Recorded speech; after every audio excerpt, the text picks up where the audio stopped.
We're going to take a journey this morning. Some of you may recognize a book like this, and it's called the Bible. And I did not grow up a fan of the Bible. I was not well versed or well skilled, and if anyone had told me when I was in the ministerial education program that I would get such a kick out of bringing the Bible alive for people, I would have guffawed. So what happens with unity and the Bible? It's a unique lens, and one of the things that I adore the most about unity is how we do actually use the Bible.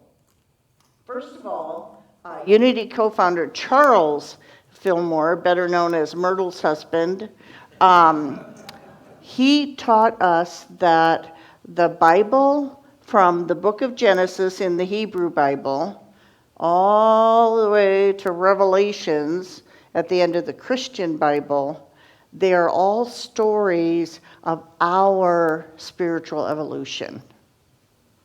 And so it's fascinating to look at these stories, to learn about the characters, learn about the physical sites that they visited, and find ourselves in the story. This process is called metaphysical Bible interpretation. Every character is in us somewhere. Sometimes we can see the characters better in other people than we can ourselves, right, Mary? So every character, every place that they have visited is a place in our hearts. So that's the general idea of what we're doing today. And I'm not going to cover the whole Hebrew Bible. I almost went there, and but then I zeroed in on a couple of chapters, 1 Kings and cleverly named 2 Kings. So let's set up our background of how we got to the kings. These people that we know in this Hebrew book as the people of Israel, the nation of Israel. And this Hebrew Bible is all about the story of them coming together as one nation under God. Gosh, that phrase sounds familiar. One nation under God. Yeah. So there's a lot of contention about coming together under one God. You may be amazed to know that people who were a part of the nation of Israel had different ideas about that. It looked different for different people. So once this group of Israelites were over in Egypt, acting as slaves for the Egyptian king, the Pharaoh, God sends Moses over to haul them out of Egypt, and that is a very long story and involved a lot of whining and lamenting and crying. And Moses led them to the promised land, which took forever. Once we get to the promised land, we have 12 tribes. This whole nation of Israel, the granddaddy is Abraham. Abraham's son is Isaac. That's another note to log in. They're really big about listing genealogy. If the person being born happens to be a male, then they have a name and they're the son of so-and-so and so-and-so. If they happen to have a daughter, the script goes something like, and they had a daughter. So Abraham has Isaac. Isaac has I want to say Jacob. I want to get my lineage right. Yes, Isaac has Jacob. Jacob has 12 sons. So each of Jacob's sons are the head of these 12 tribes in the nation of Israel. When they get over to the promised land, they operate by a system of judges. Those are kind of the, if we have a disagreement, if we have something to settle, if you took my goat, I'm going to go to my judge, and we're going to work it out that way. And that system worked for quite a while. And then the peeps sort of remembered way back when they were in Egypt and they had this Pharaoh, they had this king. And so they said, we want a king. We should get a king. We need a king to be running this show. That might not have been their best decision, but as we look back on our own lives, it is what it is, right? We made a decision, we went ahead with it, and sometimes we have to correct our course. So Samuel finally had heard enough, and he said, okay, we'll get you a king. And he names this guy Saul as king. Saul is the first king. Following Saul, we have King David. Anybody heard of King David? The beloved boy, the golden boy. If you're from the house of David, it's a very holy thing. And David served for 40 years. Anybody familiar with the meaning, metaphysical meaning of certain numbers? 40? The period of time necessary for spiritual awakening. Subtext, it takes as long as it takes. Might take Mary a week to work through a situation and be spiritually aware. Might take me, I don't know, maybe a few months, maybe under a year. So it's all a unique and individual thing. 40 period of time for spiritual awakening. After David comes his son, Solomon. So we start a pattern right about the time of Solomon, and if you're lucky enough to be a boy and your daddy is a king, it's pretty likely that you'll get to be a king one day. Solomon, oh, what a guy. I'd love to spend some time here, but there are some other people I want to get to.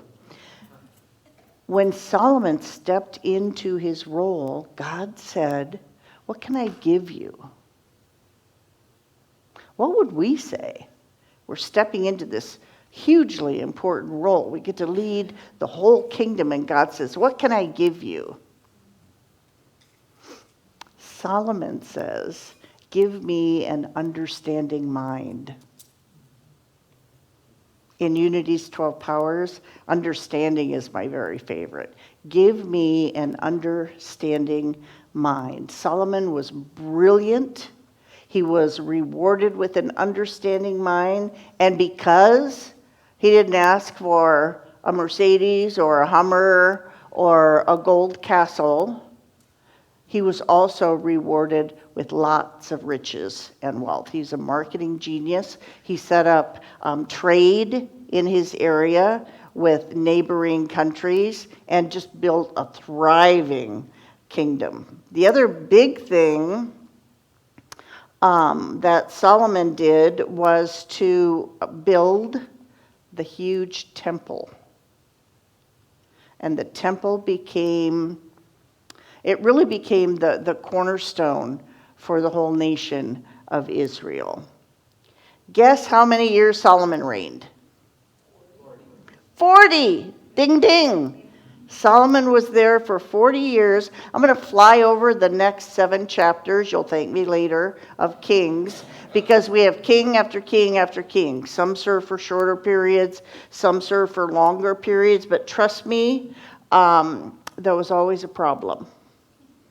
A lot of problems in the Hebrew Bible. Evolution of consciousness, remember?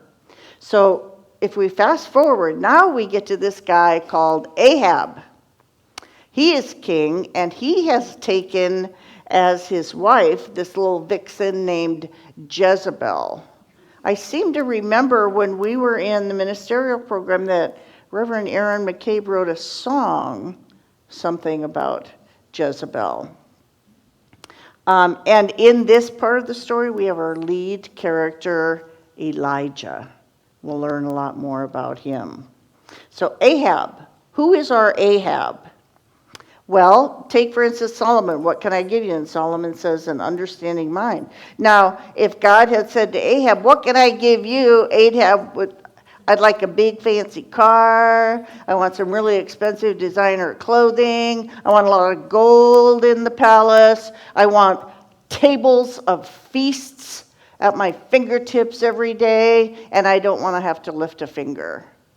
So I need really dedicated, loyal servants. That would be part of Ahab's list, okay? So you get who Ahab is? Have we ever had a time in our lives where we wanted a lot of stuff?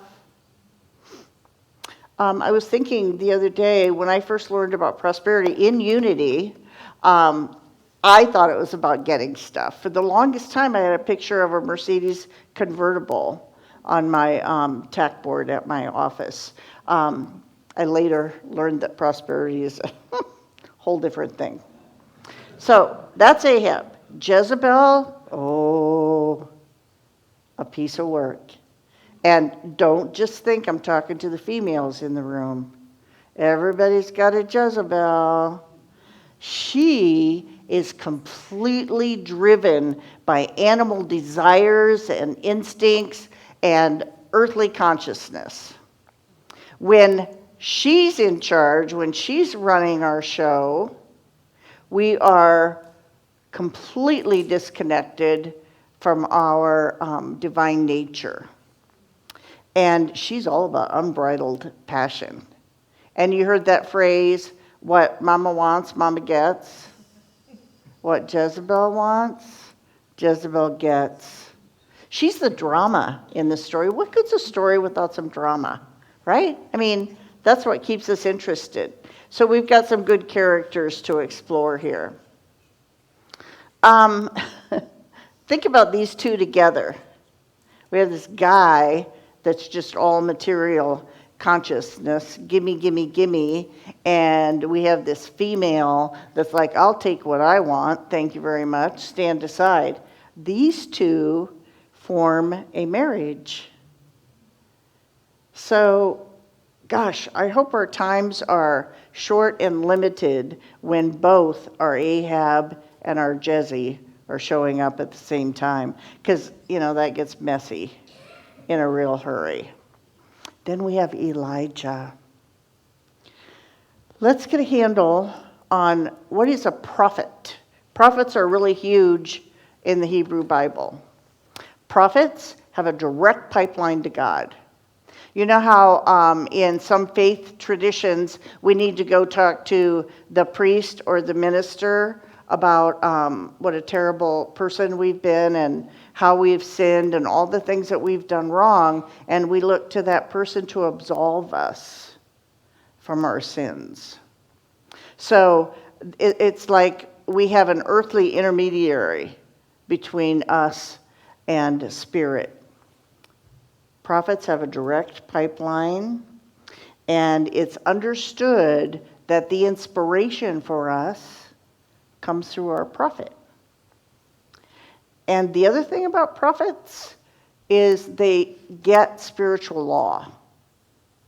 They really get it. It's like our fifth principle. They really get what it is, what it means, and how to live it.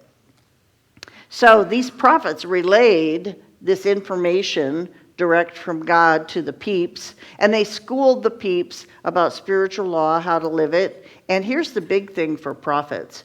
When we go astray, which happens from time to time, when we go astray, our prophet is there to bring down the God hammer. You don't want to be doing that, Mark. You don't want to make God angry. You know how mad God can get, and then the whole thing hits the fan. I mean, there's a lot of trouble coming down the road. So the prophet is really good about keeping us on the straight and narrow with threats about a vengeful God.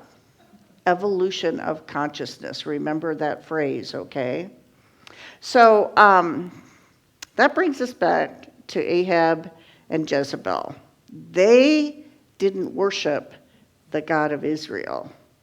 They worshiped this other god called Baal. It's a form of nature worship, and there were a whole bunch of cultures surrounding the nation of Israel that had their whole religious system, different religious system, different beliefs. They had a god for everything, the god of fertility and the god of rain and the god of fill in the blank.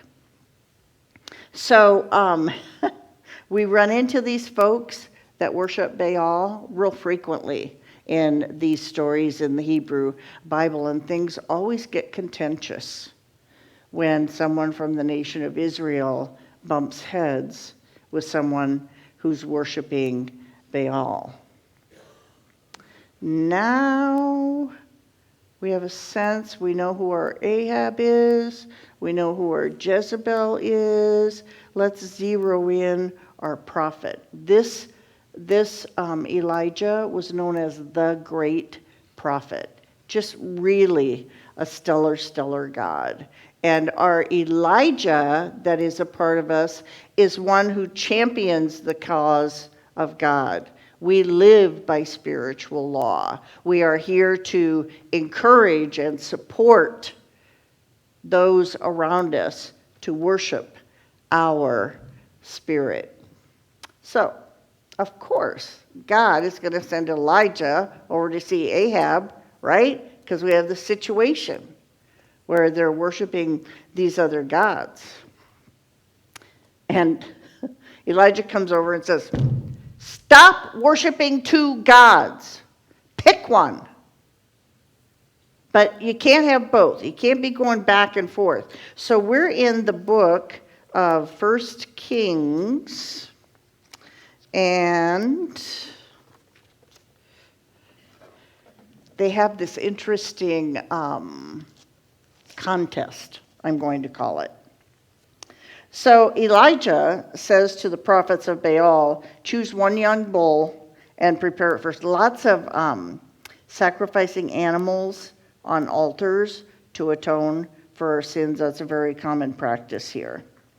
So they took the bull that was given to them. They did what you need to do to a bull to get it on the altar for sacrifice. And then what Elijah had said to them was, place it on the wood, don't start the fire. I'm going to prepare a bull on the altar of God, and I won't start a fire. And we're each going to call on our God to light our fire for the sacrifice.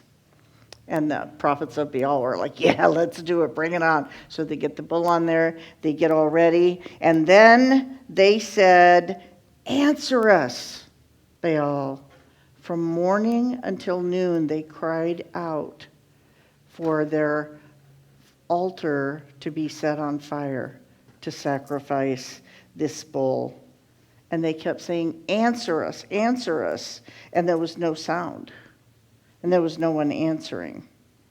They hopped around the altar they had prepared. And when it was noon, Elijah says, call louder, for he is a god, and he may be meditating, or he may have retired. Or he may have retired, or he may be on a road trip. Perhaps he's asleep, needs to be awakened. So they call it louder and louder. And then they began self-harm to get their God's attention. Noon passed. There was not a sound. No one was listening. Then Elijah says, my turn. He puts together the altar to God. He gets the bull on the altar. He had them spray it down with water. Not once, not twice, but 3 times. And he had built a moat around the altar, and the water flowed all around the altar. And the trench of the moat was filled with water. And at the time for offering, Elijah came forward and said, Lord God of Abraham, Isaac, and Israel, let it be known this day that you are God in Israel. I am your servant, and I have done all of these things by your command. Answer me, Lord. Answer me that this people may know that you, Lord, are God, and you have brought them back to their senses.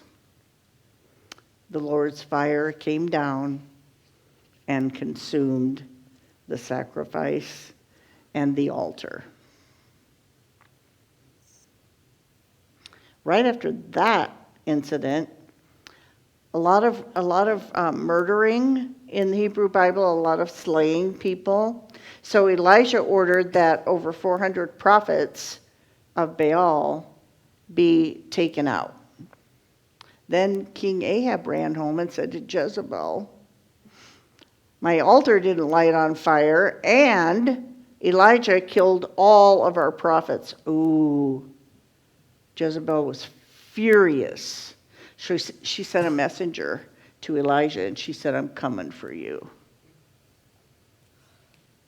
That's a direct quote from 1 Kings. And here's a huge turn in the story.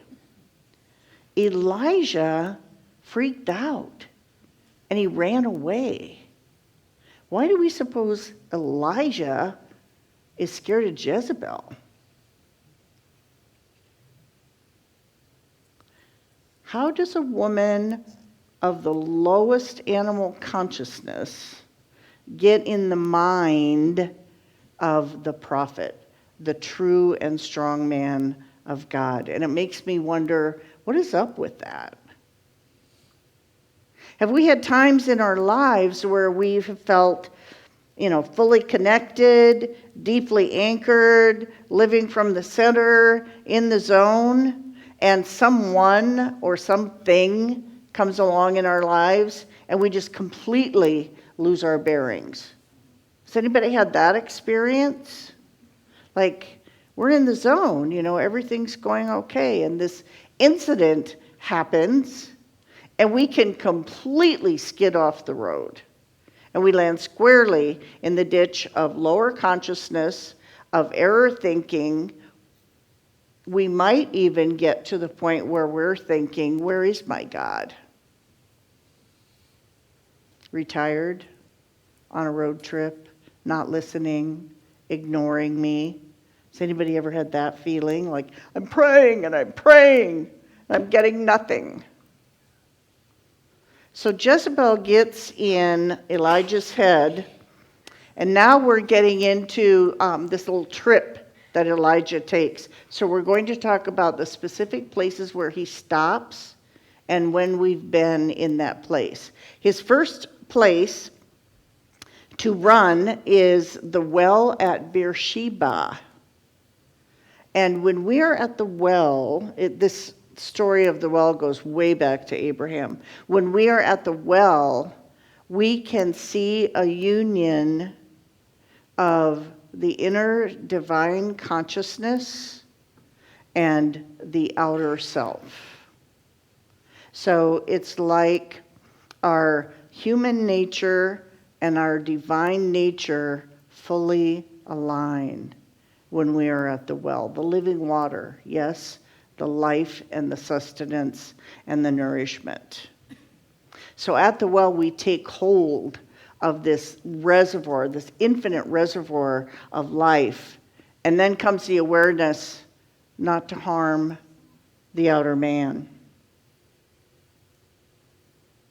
So when we're in this place at the well, we're in a place really of divine harmony and alignment. So interestingly enough, though, after Elijah gets to the well, he gives up. And he says, "Enough already, take my life." So he's running from Jezebel, and he's ready to give up the whole gig. And then after he says, "Take my life," he falls fast asleep with his head on a rock. Rocks were always their pillows. In the middle of the night, he gets this message. It says, "Wake up and eat and drink." So he sits up. Lo and behold, beside his rock is this little cake for him. How cool is that? And a jug of water. Where does that stuff come from? So he eats and drinks, goes back to sleep. A second time he gets the message. Wake up and eat and drink. Otherwise your journey will be too long. Get your sustenance. Take care of yourself. Drink up, eat up. Long journey, The next morning, Elijah begins the trek to Mount Horeb, and guess how many days and nights it took him to get there? You are geniuses. 40 days and 40 nights to get to Mount Horeb, which is a very significant location in this story and many stories. Because when we're at Horeb, first of all, whenever we're on a mountain or going to a mountain, we are making a trek to higher consciousness. Pardon me. We're making a trek to deeper connection with Source. So when he gets to Horeb after his 40 days and 40 nights, during which time he did not need to eat or drink, by the way, because his sustenance is coming from within, right? So when we get to Horeb, we have a high spiritual realization that affirms infinite divine sustenance and nourishment. There is always enough. We are always nourished and fed, and the living water is always available to us. And this nourishment comes from within. It is not about what's on the outer realm. So he elects solitude, and the other process that he's going through at Mount Horeb is he has all these wild and crazy Jezebel stuff going around in his head. And so the story specifically says that he pushes back his error thinking to the back of the wilderness. I love that because I always sort of envision the wilderness as a space with no boundary. So it's like, you get back to the back of the wilderness. So he goes silent and he turns within.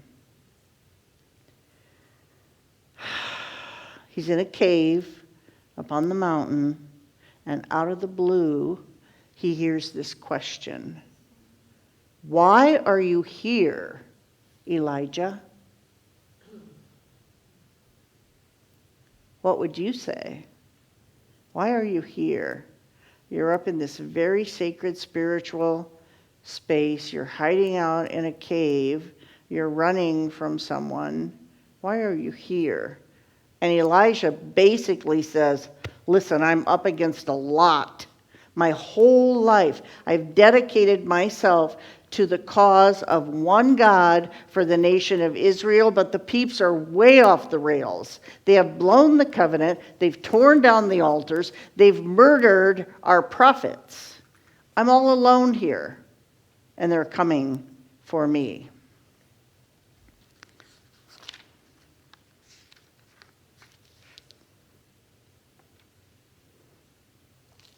And the Lord said to Elijah, go out and stand on the mountain before the Lord. The Lord will be passing by.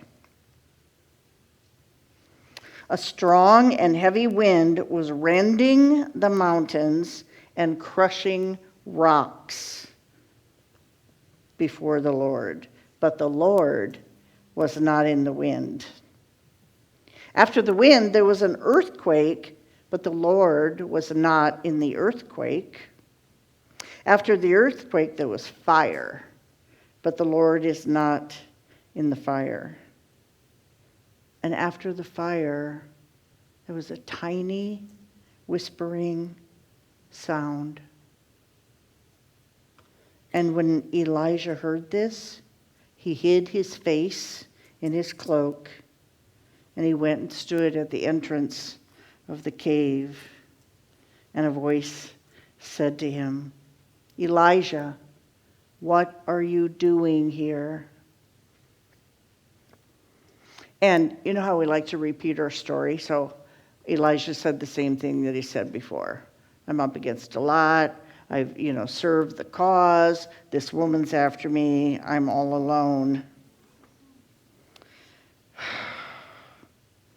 So God says to him, well, go back to Damascus. Let's remember that line. When we're feeling desperate and disconnected and separate from God, oh, I just need to head to Damascus. Now I have some questions about that story. Do we believe that God wasn't in the wind? Is there anywhere that God is not? Do we believe that God wasn't in the earthquake or the fire? But if we stop and think about it, when we are, I almost used profanity, a phrase that my mother used to say, when we are bottom over tea kettle and our whole world is upside down and we are so distracted by all the mess and all the drama and all the stories that are in our mind, do we feel connected to Source in those moments? Or do we feel like, where is God in all of this? Where is God in all of this? So I would contend, because that's quite a well-known story, God wasn't in this, God wasn't in that, and I would contend that, yes, indeed, the presence is always available and present. We don't always have an awareness of that, correct? So, Elijah gets sent on another road trip. Along the way, he finds this guy working in the field whose name happens to be Elisha. And Elisha immediately agreed to follow Elijah. So now we have an apprentice to the great prophet. We're almost at the very end of the first Kings. And of course, Ahab and Jezebel again appear. Our Ahab is the one that wants to acquire stuff, right? He has his eye on his neighbor's vineyard. So he trots down to see the neighbor and says, hey, I want to buy your vineyard. Sell it to me. And the neighbor declined the takeover. So Ahab ran home and said, Jesse, he won't give me that vineyard, and I really, really want it. Jezebel says, no sweat. So she gathers her minions, and she has them stone the guy who owns the vineyard to death. And poof, we're the proud owner of a new vineyard. So Ahab comes along after this occurs, and Elijah comes along and actually confronts Ahab. Ahab says to him, have you found me out, my enemy? And Elijah says, yes, because you have given yourself up to doing evil in the Lord's sight. I am bringing evil upon you. And he gives him all these threats about the people in his family and his wife Jezebel. So Ahab hears all of this, and he tore his garments, put on sackcloth, and fasted, slept in the sackcloth, and went about subdued.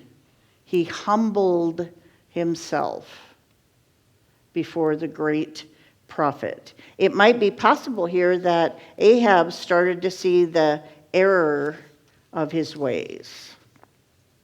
Now we're approaching the climax of our story.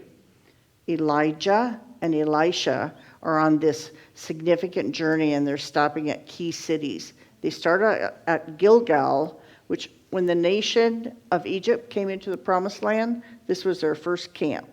So they weren't really settled in. They weren't really anchored, but they were in the promised land. Then they went to Bethel. Bethel, the city of Bethel, is a symbol of the house of God. They went to their heart center. And in Bethel,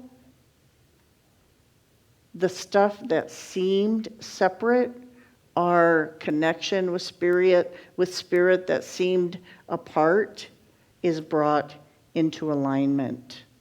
And then they go to Jericho. From there, their last stop, the River Jordan. You all heard about the River Jordan? Very significant body of water. And there's a whole bunch of metaphysical significance. I'm going to run down this short list, and you see what relates to you. The Jordan represents the life flow of thoughts from head to toe, streaming through us. The stream of consciousness that flows from the subconscious, good, bad, indifferent. And in that stream of consciousness from the subconscious is adverse mind. So the flow of spirit within, the expression of spirit within has been dammed up. And Elijah realizes that these thoughts need to be cleared and crossed over in order to cleanse his heart. Elijah parted the waters, and they moved across the water. When they had crossed over, Elijah said to Elisha, "Ask for whatever I may do for you before I am taken from you." And again, what would you ask for? The great prophet is handing over his mantle to you to step into this spiritual place of power. And Elisha says, "May I receive a double portion of your spirit." Elijah said, "You have asked something that is not easy. If you see me taken up from you, your wish will be granted."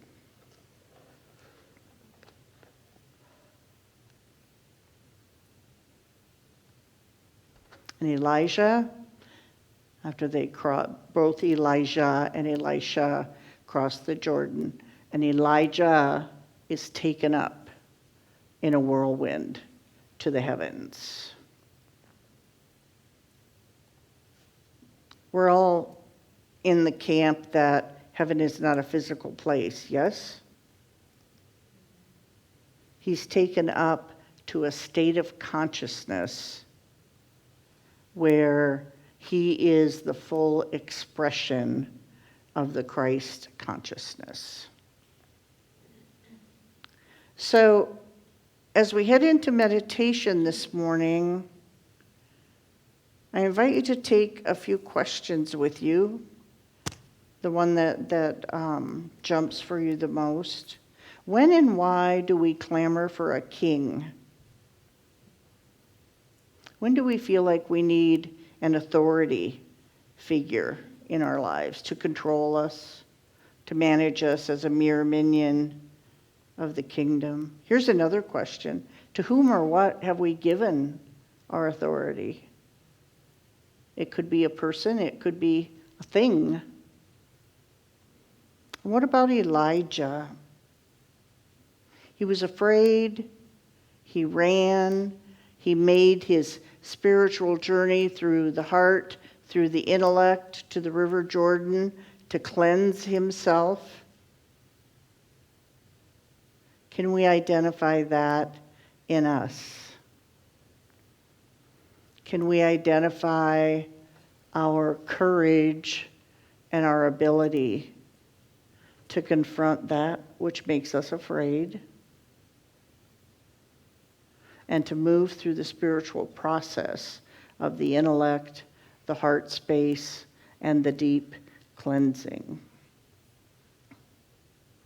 Elisha is some people would say Elisha is an incarnation of the Christ.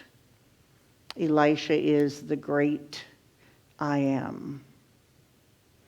And our story concludes with Elisha saying, "I will have a double share of your spirit." He's saying this to the great prophet. I invite you to get comfortable in your seat. A long story, a lot of detail, and our bottom line is identifying our Ahab, our Jezebel, finding our prophet who is in alignment with divine mind, with spiritual law, and dwelling in the great I am.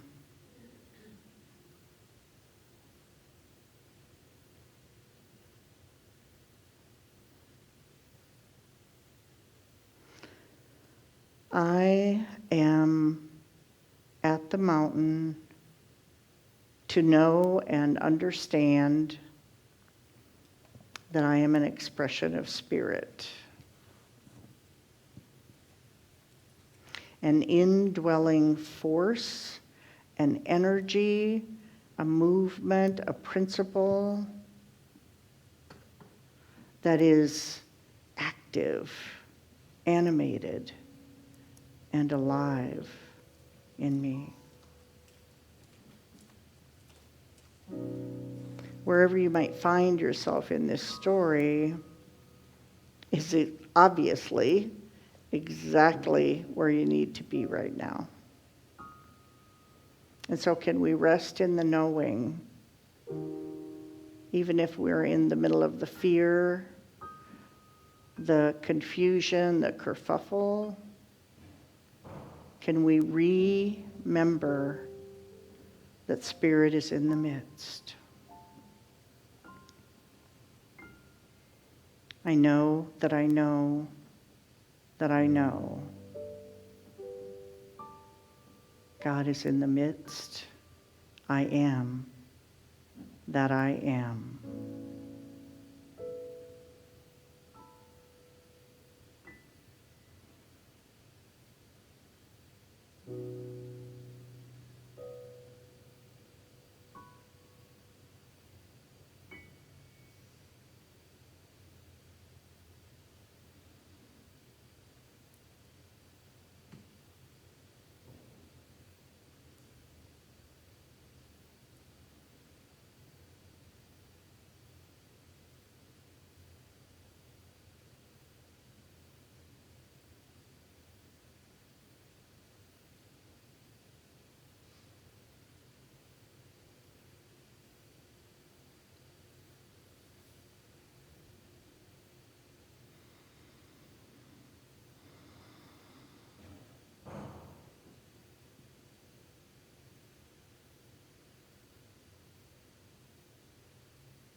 May we know that we